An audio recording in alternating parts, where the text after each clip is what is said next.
After last week's episode on China and my lovely conversation with my friend John Drum, my idea for this week's podcast was to talk about Amazon as a microcosm of China, which is an idea that came up during my conversation with John, and I edited it out of the podcast because it went off topic.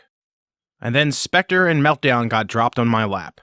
For those of you who may not be aware, there are two major security flaws for computers that were announced this week.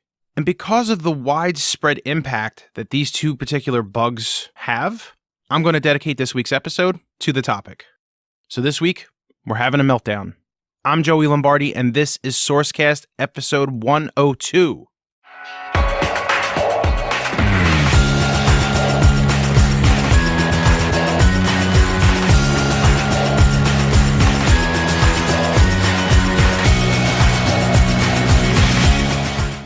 So let's get right into the issue.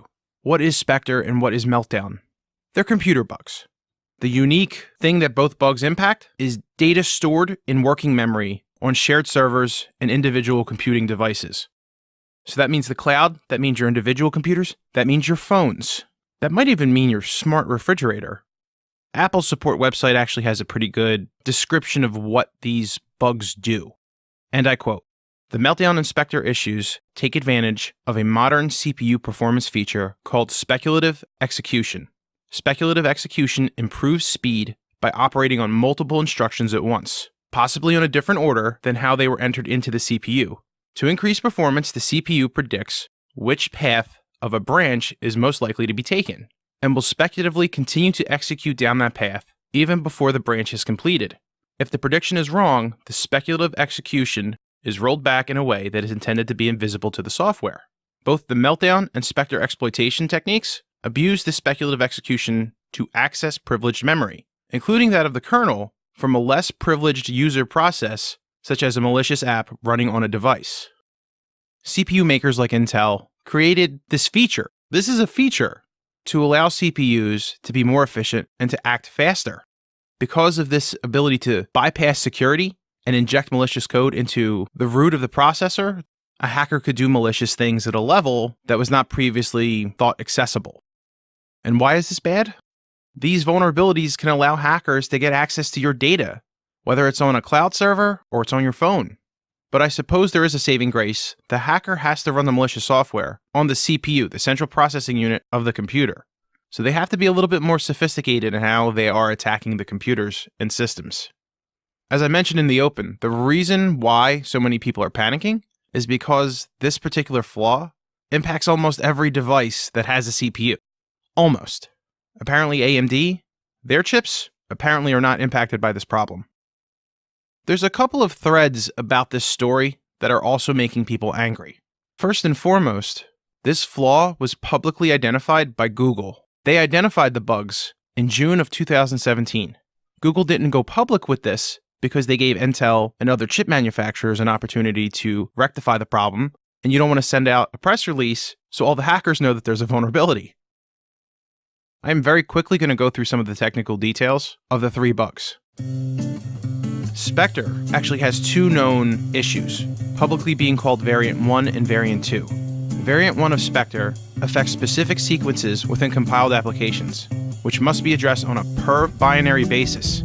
This variant is currently the basis for concern around browser attacks. Variant 2 of Spectre, which is called Branch Target Injection, this variant may either be fixed by a CPU microcode update or by the CPU vendor by applying a software protection called REPL9 to binaries where concern about information leak is present. This variant is currently the basis for concern around cloud virtualization and hypervisor bypass. Variant 3 is Meltdown, and they're calling that a rogue data cache load.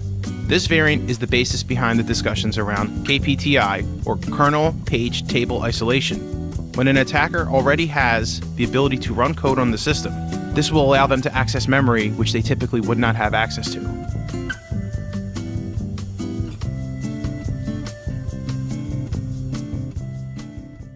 At the moment, several government cybersecurity agencies and several companies are saying there are no indication or any reports of any significant breaches related to these three flaws.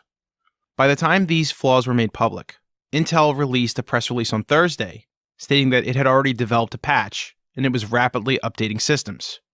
They are saying that they expect by the end of next week, they will have issued updates to 90% of the processor products 5 years old or less that could be vulnerable.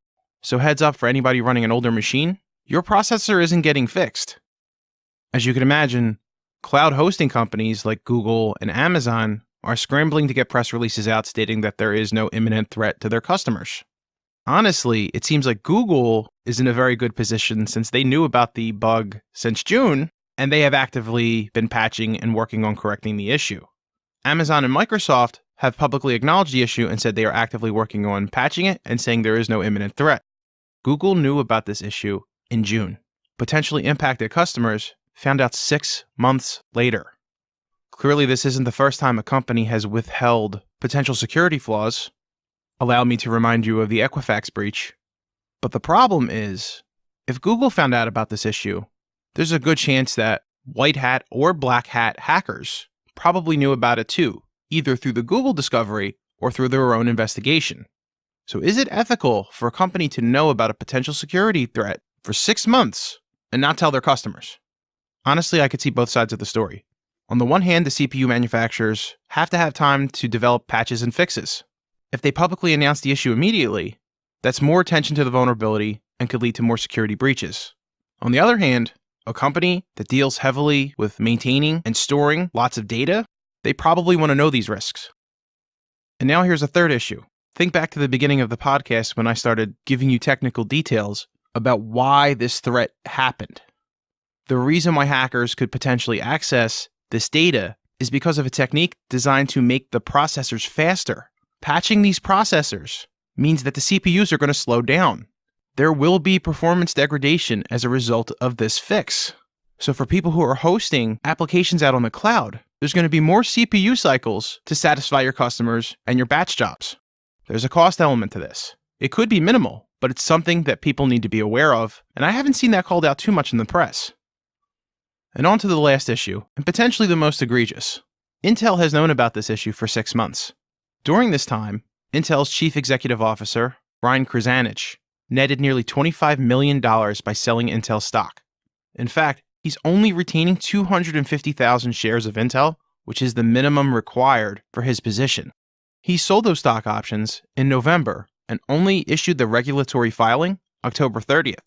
He knew for 4 months about this potential problem. They did not announce it, and he dumped out as much of his stock as he possibly could. And considering the Equifax breach, and considering almost exactly the same thing happened with officers of that company, he had to know what the public reaction would be. So in my opinion, you can criticize him for not being ethical, or you can criticize him for not being a savvy CEO. In a computer-connected world, security breaches and security flaws are a daily part of our lives.